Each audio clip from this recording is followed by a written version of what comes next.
रोहित दादा नमस्कार, बोला. काय नाही, आपल्या भागातून मी जवळून चाललोय बरं. यात्रेतून. आपण पण सहभागी झाला तर बरं होईल. तुमचा तिथं चांगलं वर्चस्व आहे.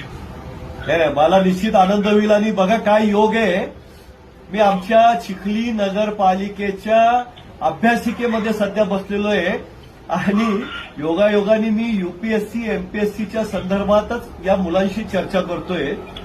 एक 30-40 मुलं मुली इथं बसलेले आहेत आणि योगायोगाने त्यांच्यासोबत बोलता बोलताच तुमचा फोन आलाय. त्यांना म्हणा मग तुमचाच विषय आता घेतलाय.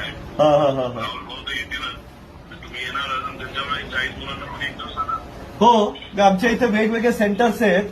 मी सहज जाऊन त्या सेंटर्समध्ये बसतोय, त्या मुलांशी चर्चा करतोय की काय अडचणी आहेत तुमच्या आणि इथल्या अडचणी काय, महाराष्ट्रातल्या देशातल्या काय अडचणी आहेत, या विषयावरच मी चर्चा करत होतो त्यांच्याशी.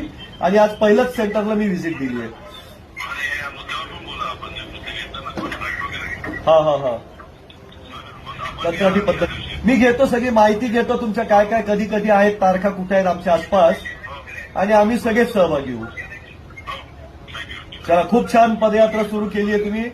म्हणजे मोठा निर्णय, क्रांतिकारी मुवमेंट आहे ही. नक्की, पूर्ण मनापासून.